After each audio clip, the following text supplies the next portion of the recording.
እንዲህ እየከተከቱ ተስፋ አስቆርጠውት ከሶሻል ሚዲያ ሆነ እንዲጠፋላቸው ይፈልጋሉ። ለምን? እነሱ አቴንሽን አጧ። በጣም አዶናይ ግን በጣም ተመጻደቅ ጋይስ ታዝባቸዋል።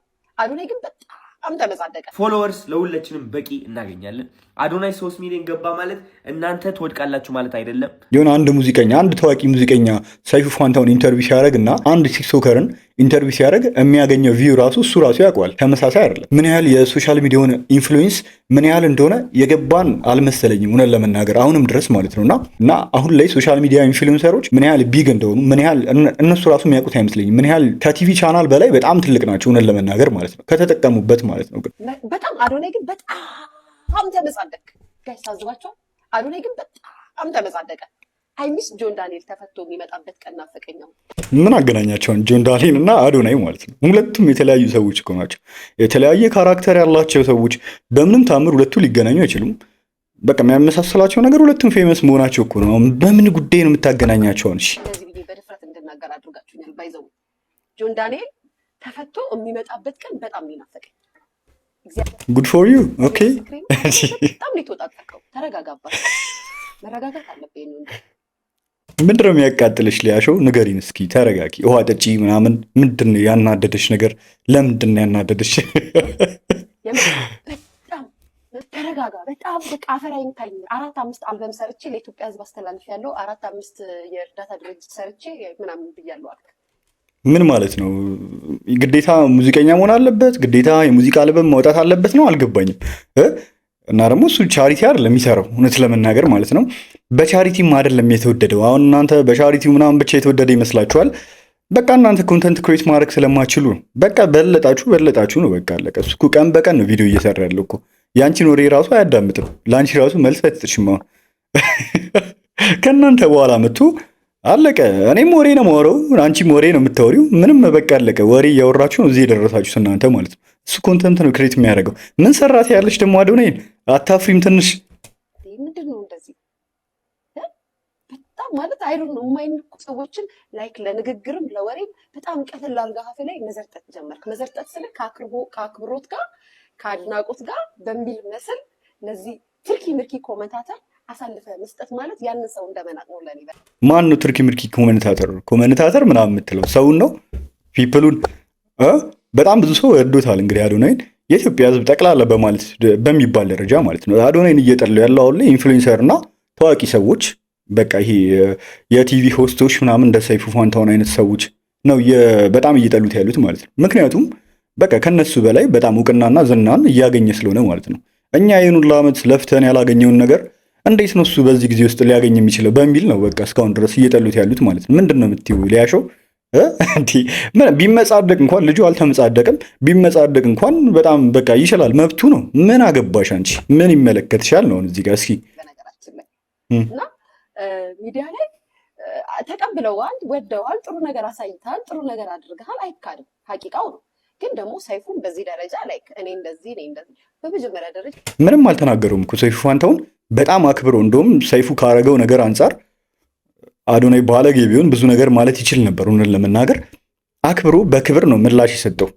ዝም ብሎ አልመጣም ብቻ ብሎ ዝም ብሎ ተጠርቶ እዛ ጋ እንግዲህ የሰይፉ ማናጀሮች ደውለውለት እንግዲህ ለአዶናይ መተህ የምረጡኝ ቅስቀሳ ማድረግ ትችላለህ እንዳሉት ነው እንግዲህ የተናገረው። እና ዝም ከሚል አክብሮቱን ገልጾ የተሰማውንም ቅሬታ የተናገረው። ሰው የተሰማውን ነገርም አይናገር ነው እንዲ አልገባኝም። አዎ ሰይፉ ብዙ ነገር ሰርቷል። ከዚህ በፊት ጥሩ ነገሮችን ሲሰራ እንደምናከብረው እንደምናደንቀው ሁሉ ደግሞ ልክ ሳይሆን ሲቀርም ደግሞ ይተቻል። ማን ስለሆነ ነው የማይተቸው? ጥፋት ካጠፋ ሰይፉም ሊያጠፋውን እኮ ሊሳሳት ይችላል። የሚሰራ ሰው ነው የሚሳሳተው እናውቃለን። ግን ደግሞ የግል አመለካከቱን እሱ በግል ያለበትን ጥላቻ የራሱ ፕሮግራም ላይ እዚህ ጋር የህዝብ ፕሮግራም ብሎ የሚለው የሁሉ ዓመት የለፋበት የቲቪ ቻናሉን ኢሜጁን ማጥፋት አለበት ብዬ ደግሞ አላስብም። የግል ጥላቸውን ማንጸባረቅ አለበት በቲቪ ቻናል ላይ ደግሞ ብዬ አላስብም። ለሁሉም ሰው ሚዛናዊ መሆን አለበት ብዬ አስባለሁ። እስቲል አዶናይ በፊት ላይ የተናገራቸው ነገሮች እንኳን ዊርድ ነገሮች አሉ እንኳን ብሎ ቢያስብ አሁን ላይ ስለሰራቸው ጥሩ ነገሮች ብሎ እንኳን ሊያቀርበው ይችል ነበር። እነዛን ነገሮች ደግሞ እንደ ታላቅነቱ ቲቪ ቻናሉ ላይ ጠርቶ መምከር ይችል ነበር። ሀሳቡን ሊጠይቀው ይችል ነበረ። ብዙ ነገር ማድረግ ይችል ነበር ሰይፉ ፋንታውን። እና ደግሞ በዚህ ጉዳይ እንደተሳሳተ ምንም ጥያቄ የለም። እውነት ለመናገር ያው እነ ሊያሾ ግልጽ ነው። በቃ አለቀ። አሁን ላይ ስለቀኑበትና ኦልሬዲ ከሱ ጋር የሚገናኙ ሰዎችም አይደሉም፣ ለንጽጽር የሚቀርቡ ሰዎች አይደሉም እውነት ለመናገር እና ባያቃጥላቸው ነው የሚገርመው። በጣም ነው የተናደዱት ማለት ነው። ምን ማድረግ አለባቸው? እሱን እንግዲህ እንዲየከተከቱ ተስፋ አስቆርጠውት ኮንተንት ክሬት ማድረግ እንዲያቆም ነው ፍላጎታቸው አዶናይ ማለት ነው። እና ከዚህ ከሶሻል ሚዲያ ሆነ እንዲጠፋላቸው ይፈልጋሉ። ለምን? እነሱ አቴንሽን አጧ፣ አቴንሽናቸውን በጠቅላላ ወሰደባቸው ማለት ነው። በቀን በጣም ብዙ ቪዲዮ ነው የሚለቀው። ምንም በቃ ከነሱ ጋር ሊገናኝ አይችልም ማለት ነው። በምንም ታምር ከነሱ ጋር ሊነጻጸር አይችልም። ከሰው ጋር ኢሞሽናል ኮኔክሽን አለው ልጁ። በቃ ከልብ ነው በቃ ኮኔክት ያደረገው። ፎርማል በሆነ ወይ አይደለም የሚያወራው። ስለዚህ ከሰው ጋር ቀን በቀን ይገናኛል ማለት ነው። ቀን በቀን እንደምታውቁት ሰው በጣም ብዙ ቪዲዮ ነው እየለቀቀ ያለው። እንዳታቆም አዶናይ፣ የኔ የምነግርህ ነገር እንዳታቆም። እነዚህ ሰዎች አሁንም እየቀጠቀጡ ያሉት አቁምህላቸው። የእነሱ ደግሞ የእኛ አቴንሽን ደግሞ መቼ ነው የሚመጣው? የዚህ ልጅ አቴንሽን አይቀንስም እንደ እያሉ ነው ያሉት አሁንም ቢሆን ማለት ነው። እና እርግጠኛ ነኝ እኔ ይህንን ነገሩን አዶናይ ቪዲዮ መስራቱን እስካላቆመ ድረስ ይህንን አቴንሽኑን ይዞ ለረጅም ጊዜ ይቆያል፣ ጠብቁት ይቆያል የሚል ግምት ነው ያለኝ ካላቆመ ማለት ነው። እርግጠኛ ነኝ አያቆምም። ደግሞ እሱ ምን ያህል የሶሻል ሚዲያውን ኢንፍሉዌንስ ምን ያህል እንደሆነ የገባን አልመሰለኝም እውነት ለመናገር አሁንም ድረስ ማለት ነው። እና በጣም ከተጠቀምንበት ከሚኒስትሪ ሚዲያው የበለጠ ኢንፍሉዌንስ መፍጠር እንደምንችል ነው የሚሰማኝ እኔ። ይህ ነገር እንግዲህ ያው በቅርቡ ተፈጥሮ ከነበረው ከአዶናይ እና ከሰይፉ ፋንታውን ኮንትሮቨርሲ መረዳት የምንችለው ነገር ነው። ያው ሰይፉ ፋንታውን እንግዲህ ይህን ስሙን ለመገንባት 15 ዓመታትን እንደፈጀበት እናውቃለን።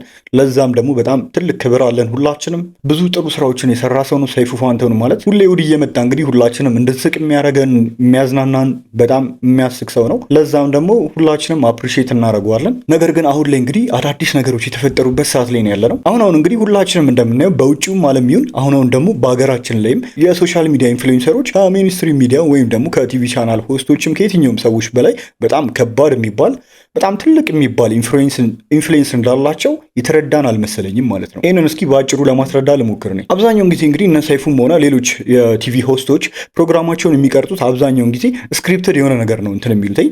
በዛም የሰውን ሪስፔክት ያገኛሉ የተጻፈ ነገር ስለሆነ ማለት ነው። እና ለሚያወሩት ነገር ለእያንዳንዱ ነገር ተጠንቅቀው ነው የሚያወሩት፣ ተጠንቅቀው የሚናገሩት፣ ካፋቸው ለሚወጣው ነገር ተጠንቅቀው ነው የሚናገሩት ማለት ነው። እና ወደ ሶሻል ሚዲያ ኢንፍሉዌንሰሮች ግን ስንመጣ አብዛኛውን ጊዜ ሪል ነገራቸውን ነው የሚያሳዩት። ቀን በቀን ከነሱ ጋር እንገናኛለን፣ ቀን በቀን ቪዲዮ ይለቃሉ።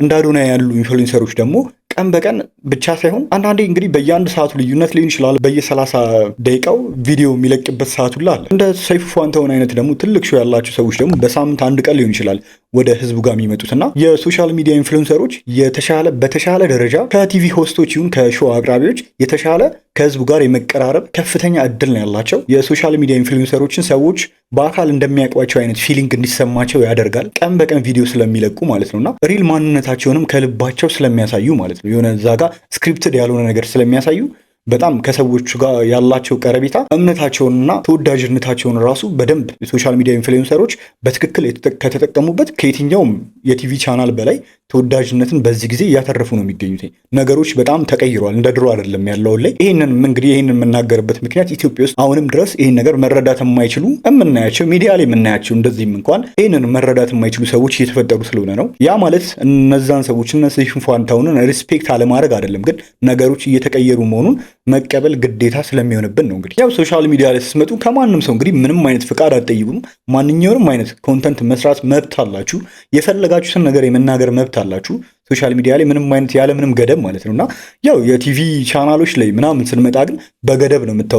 ስለምትናገሩ ስለ እያንዳንዱ ነገር ትጠነቀቃላችሁ እንዳልኳችሁና ያ ነገር ራሱ ሊሚት ይፈጥርባችኋል። ሰዎች ሊያዩዋችሁ ይችላሉ፣ ነገር ግን ከእናንተ ጋር ያላቸው ርቀት ጋፕ ይኖረዋል። አሁን እንደውም ብዙ የቲቪ ቻናሎች እኮ እንደውም ሶሻል ሚዲያ ላይ ያሉ ሰዎችን እንደ ቲቪ ሆስት ሁላ መቅጠር ጀምረዋል አይደለ? በደንብ አቴንሽን ለማግኘት ሁላ ማለት ነውና እንደ እንግዳ ራሱ ሶሻል ሚዲያ ኢንፍሉዌንሰር ሲጋበዝና አንድ አርቲስት ሲጋበዝ ዩቲዩብ ላይ ምናምን ያለውን ቪው እስኪ እዩትኝ።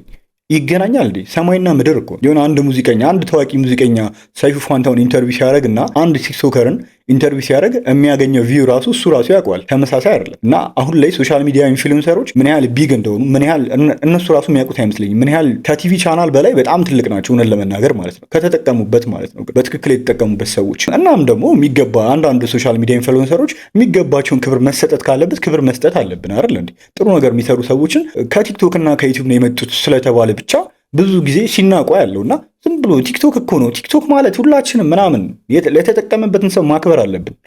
ቲቪ ቻናልም ቲቪ ነው ማለት ይቻላል እኮ ምንም ሌላ ታምር የለውም። ምንድን ነው ይሄ? ዝም ብሎ አጉል እንትን ማለት አያስፈልግም። ወይ ደግሞ ነገ ላይ እንግዲህ እዛ ቦታ ላይ ቀርባለሁ በሚል ከሆነ እንደዛ አይነት እንትኖችን የምናደርገው ኦኬ። እዚህ ጋር በሰዎች ዘንድ ስለ እውነት ማውራት አለብን። አንዳንዴ ሪያሊቲንም ማውራት አለብን። በሰዎች ዘንድ ለመወደድ ብቻ ሳይሆን እውነታውንም መቀበል ያለብን ይመስለኛል። ራሳችን እየተጠቀምንበት ሶሻል ሚዲያውን ቲክቶኩን ራሳችን እየተጠቀምንበት ድጋሚ ደግሞ መናቅ ማለት ነው። እዚህ ጋር ቲክቶክን እኩል ያደረገን ምናምን እንደ ያንን ሰው አታውቀውም አንተም። ብዙ ሰዎች እንደዚህ ቲክቶክን እኩል ያደረገን ምናምን በቃ ጊዜው ተቀይሯል። ታዲያ የጋዜጣ ዘመን ላይ መመለስ ነው እንዴ ታዲያ የምትፈልጉትኝ? አሁንም ጊዜው ሲቀየር አብሮ መቀየር ያስፈልጋል ባይነኝ። እኔ ሆነን ለመናገር እኔም በግሌ ከጠየቃችሁኝ ቲቪ ካየኝ እኔ በጣም ብዙ ጊዜ ሆኖኛል። የቲቪ ቻናሎችን ራሱ ማየው ምናልባት ማየት ከፈለግኩኝ የነ ሰይፉ ሾውን ሊሆን ይችላል፣ ሌሎች ቻናሎችን በዩቲዩብ ላይ ነው ማየው። እውነት ለመናገር ያው ቲቪ ስለሌለ ነው የሚል ሰውም አይጠፋም በዚህ አጋጣሚ። እናም በመጨረሻም እንግዲህ ማለት የምፈልገው ነገር የሀገር ውስጥ ኢንፍሉዌንሰሮችን እንግዲህ እናበረታታ። ይሄኔ የውጭ ኢንፍሉዌንሰሮች ቢሆኑ እንደዚህ አይነት ክብር አይደለም የምትሰጧቸው የነበሩትኝ ማለት ነው። እና ውጭ ላይ በጣም ይሄን ያህል ፎሎወር ያላቸው ሰዎች በጣም ነው የሚከበሩትኝ እውነት ለመናገር ማለት ነው። እንደኛ ሀገር አይደለም አመለካከቱ ራሱ ከኖርማል አርቲስቶች ራሱ አሁን ኢንፍሉዌንሰሮች እየተከበሩ የመጡበት ጊዜ ላይ ነው ያለ ነውና እናንተም ነገ ኢንፍሉዌንሰር መሆናችሁ ስለማይቀሩላችሁ እርስ በርስ እንከባበር ባይ ነኝ። ቲክቶክ ነው ምናምን እያላችሁ ሰውን አትናቁ። ማድረግ የምትችሉት ነገር ከሆነ የአንድ ሰው ስራ ከመናቅ ማድረግ ከቻላችሁ አድርጋችሁ ማሳየት ነው፣ ሰርታችሁ ማሳየት ነው። ሰውን ከመናቅ ይልቅ ያን ሰው ያደረገውን ነገር ከማቅለል ይልቅ ከቀለላችሁ ለእናንተ የሚቀላችሁ ከሆነ ሰርታችሁ ማሳየት ነው። የዛን ሰው ስራ እያጥላሉ እንደ ኮንተንት መስራት ግን ደስ የሚል ነገር አይደለም። እርስ በርስ እንግዲህ እንከባበር ነው ምለው እና ደግሞ በመጨረሻም ለታዋቂ ሰዎችና ለኢንፍሉዌንሰሮች ለሌሎች ታዋቂ ቲክቶከሮችን ማስተላለፍ የምፈልገው አይዟችሁ፣ አዶናይ የእናንተን ስራ አይሰርቃችሁም። በጣም ገበያው ሰፊ ነው፣ አደንግጡ ነው ልል የምችለው። በጣም ፈርታችኋል መሰለኝና በጣም ደንብራችኋል ሁላችሁም። አይዟችሁ ነው ልል የምችለው እና ብዙ መንገብገብም ደስ አይልም እንደዚህ ደግሞ ማለት ነውና ከልክ ያለፈ ጥላቻም ገደብ አለው ጥላቻም ማለት ነው። እያዩዋችሁ ነው አንዳንዶቻችሁ ከቪዲዮ ከመስራት አልፋችሁ ኮመንት ላይ የምጽፉትን ነገሮች ስትልመጠመጡ ሳያችሁ በጣም በቃ የሚዘገነን የዚህን ያህል በቃ እንደዚህ አይነት ስማችሁን ገንብታችሁ በዚህን ያህል ጓደኛችሁ ሊሆን ይችላል እሱ ነገ ላይ ማለት ነው እና አብረን እንስራ ብትሉት ራሱ እምቢ አይላችሁም። እውነት ለመናገር የዚህን ያህል ሰው መጥላት የለባችሁም የዚህን ያህል ደረጃ ማለት ነው እና ሳይድም የዚህን ያህል መያዝ ተገቢ ነው ብዬ አላስብም። ህዝብ ነው የቆመለት ለእሱ አይታችኋል። ማንም ሰው የቆመለት ሰው የለም። ይህንን ነው የምለው እኔ። ቴንኪዩ አመሰግናለሁ ጋይስ። ይህ መልእክት ለኢትዮጵያን ቲክቶከሮች ነው። የኢትዮጵያ ቲክቶከሮች እርስ በራስ በጣም የሚጠላሉ፣ ምንቀኝነት ያለባቸው፣ አንዱ ከአንዱ በውድድር እንደዚህ እልህ ውስጥ የገባ ቲክቶከሮች ነን። የኢትዮጵያ ቲክቶከሮች ማለት ነው። እኔ ደግሞ በጣም ይደብረኛል። ማወቅ ያለባችሁ ነገር በጣም ነው የሚደብረኝ። ምክንያቱም የሌላ ቲክቶከርን ውድቀት እንመኛለን ሁላችንም። ከኛ ማንም ሰው እንዲበልጥ አንፈልግም። አዲስ የመጣን ሰው ማበረታታቱን አንችልበትም። ሁሉም ነገር ለኔ ብቻ ነው የምንለው። ውድድር ውስጥ ነን ያለነው። ውድድር ውስጥ ሆነ ደግሞ እድገት የሚባል ነገር የለንም። አንዳንዶቻችን ቲክቶከሮች ለዛም ነው የማናድገው። አንዳንድ ታዋቂ ቲክቶከሮች አላችሁ እዛው ላይ ናችሁ። ስቲል እዛው ላይ ተመሳሳይ ቪዲዮ ተመሳሳይ ነገር ኢትስ ቢካዝ ሌሎችን ሰዎች እያነሳችሁበት አይደለም። አዳዲስ ቲክቶከሮች እያነሳችሁበት አይደለም፣ እየደገፋችሁበት አይደለም። ለራሳችሁ ብቻ ነው የምትሰሩት። ለኔ ቪዲዮ የለመዳችኋትን ቪዲዮ እሷን ብቻ መልቀቅ። አዳዲስ የሚመጡት ቲክቶከሮቹን ከእነሱ ጋር ኮላብ አድርጉ። እስኪ አትሊስት አዳዲስ የሚመጡ ኮላብ አድርጉ። ግቡና ሪፖስት አድርጉ። ግቡና ፎሎ አድርጉት። ቢያነስ ቪዲዮ እኔ አሁን እሱ ነው የተማርኩት። እኔ ከራሴ በላይ ነው ይህ ነገር። እውነት ከህይወት የተማርኩት ነገር ቢኖር ሁሌ መስጠት ይኖርብሃል ከማግኘት በፊት። ላይክ ይህ የህይወት ህግ ነው። በቃ መጀመሪያ ሰጪ ነው መሆን ያለብህ። በቃ ያለህን ነገር አሳልፈህ ስጥ። ልብህን አሳልፈህ ትሰጣለህ፣ ገንዘብህን አሳልፈህ ትሰጣለህ፣ ራስህን አሳልፈህ ትሰጣለህ። እግዚአብሔር ደግሞ በተመላሽ እንደ መስታወት የሚያሳይ ምንድነው? ሁሉም ነገር አሳልፎ ይሰጣል። አንዳንዶቻችሁ ግን እዛው በቃ የያዛችኋት ያቺ ትንጥዬ በረከት ወደ 1 ሚሊዮን ተከታይ ትገባለህ። በቃ ማንም እንዳይዝብኝ ነው መሰለኝ። በቃ እዛው ለዛው በቃ ኢግኖር እያረግ ድጋፍ የሚፈልጉትን ሳትደግፍ፣ ሌሎችን ቲክቶከሮችም ሳትደግፍ፣ ሰፖርት ሳታረግ እዛው ለራስህ ብቻ ነው የምትኖረው። እና ምንድነው መማር ያለባችሁ? ከራሳችሁ ውጡ። ዝም ብላችሁ እዚህ ላይ አትታመቁ። ለኔ ብቻ አትበሉ። እግዚአብሔር ነው የምላችሁ። አንድ ሰው ማለት ነው ልንገራቸው፣ ፍቅር መስጠት ካልቻለ ከዛ ፍቅር ሳይሰጥ ፍቅር ከጠበቀ ይህ የማይሆን ነገር ነው። ካላገዝክ ደግሞ አትታገዝም። እግዚአብሔርን ካላመንከው አያምንህም እግዚአብሔር። ይህ ቀላል ነገር ነው፣ ማወቅ አለባችሁ። እግዚአብሔርን ማታመን ከሆነ ለምን ያምናል እግዚአብሔር? ስለዚህ ዓለም እንደዚህ ነች የምትሰራው። ህይወት እንደዚህ ነው። አካፍሉ ያላችሁ ነገር። አትወዳደሩ፣ አንወዳደር። ውድድር ይብቃ። ቢካዝ ልንገራቸዋ፣ ሀብት ለሁላችንም በቂ እናገኛለን። ፎሎወርስ ለሁላችንም በቂ እናገኛለን። አዶናይ 3 ሚሊዮን ገባ ማለት እናንተ ትወድቃላችሁ ማለት አይደለም። አዲስ ቲክቶከር መጣ ማለት እናንተ ትወድቃላችሁ ማለት አይደለም። ሁሉም ነገር ከራሳችሁ ጋር አታያይዙት። ከዛ ደግሞ እርስ በራሳችሁ ያላችሁ ቂም አለ። በጣም ፌክነስ አለ በጣም እዚህ ቲክቶክ ላይ ማለት ነው። እውነቴን ነው የምላችሁ። አንዳንዴ በአካል ሄጄ ያየሁት ሁኔታ ስላለ ነው። እየተጠላሉ እያለ በጣም እኮ በቃ አይዋደዱም እኮ። ከዛ ግን እንደሚዋደዱ አስመስለው ይሳሳቃሉ ምናምን። እኔ ደግሞ በጣም የሰው ስሜት የምረዳ አይነት ሰው ነኝ። በውሸት የሚቀራረብ ሰው እኔም በውሸት የሚቀርብ ደግሞ አላችሁ አንዳንድ። እኔ ከጀርባ የሆናችሁ እብድ ትሉኝ ነበር። ይህ እብድ ምን እያደረገ ነው ምናምን እያላችሁ የምታናንቁኝና የምታወዳድቁኝ የነበረው ጊዜያችሁ እዛ ላይ ነበረ። የኔ ፎከሴ የኔ ትኩረት ምን ላይ ነበረ? ራሴን ማሳደግ፣ ህይወቴን መቀየር። የእናንተ ትኩረት ምን ላይ ነበረ? እኔ ላይ ትኩረት ማድረግ፣ ያኛው ቲክቶከር ላይ ትኩረት ማድረግ፣ ያኛው እቺኛው አዲስ አበባ የመጣችሁ ያኛው ትኩረታችሁ በእናታችሁ ላይ ቀይሩት። ህይወታችን ከዛ ይቀየራል። እንተጋገዝ፣ እንደጋገፍና አብረን እንደግ። ሆነስትሊ ቅጭ አይበላችሁ አንድ ሰው ሲለወጥ ምናምን። በጣም እኔ ወሬ እየመጣብኝ ነው። በቀኝ በግራ እያየሁትም ነው። በጣም ነው የሚገርመው። ስለዚህ እርስ በራሳችን እንደጋገፍ። እሺ፣ እወዳችኋለሁ። አዲስ የመጡት ቲክቶከሮችም ከፍ እናርጋቸው፣ እናስተምራቸው። የምታውቁት እውቀት ካለ አካፍሉ። ዝም ብለህ እየመጣ መደነስ ብቻ ሳይሆን አካፍል። እውቀት ካለ ህይወት ላይ ሲሪየስሊ እንዴ።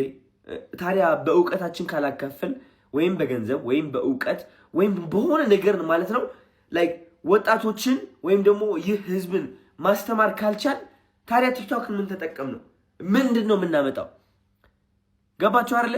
ደንሰህ ብቻ ወይም ደግሞ ዘፈን ሰርተህ ብቻ ለራስህ ብቻ የምትኖር ከሆነ ምንድነው ጥቅሙ? ምን አይነት አወንታዊ ጥቅም አለን እኛ እንደ ሰው ማለት ነው? ተውትና እንደ ኢትዮጵያዊ እንደ መንፈስ እግዚአብሔር እዚህ አገር እንዳስወለደን እንደላከን ጥቅማችን ምንድነው? ስራችን ምንድነው? ስለዚህ ብዙዎቻችሁ ቲክቶከሮች ክሪኤቲቭ ነው፣ አይምሯችሁ ተጠቀሙበት። ከዚህ ጥላቻ እንውጣና ማለት ነው ክሪኤቲቪቲያችሁን ይህ አርቲስት የሆነ መንፈሳችሁን ተጠቅማችሁ እንዴት አድርጌ ህዝብን ላስተምር፣ እንዴት አድርጌ ልምከር፣ እንዴት አድርጌ ሰውን ከጭንቀት ላውጣ፣ እንዴት አድርጌ ይሁን ታውቁታላችሁ እኮ። ስለዚህ ከጥላቻ ከመወዳደር ወጥተን ወደዚህ እንግባ። ሀገሯን ከፍ እናድርጋት፣ ሁላችንም ህዝቡን ከፍ እናድርገው አሁን ካለበት ማለት ነው። ወዳችኋለሁ።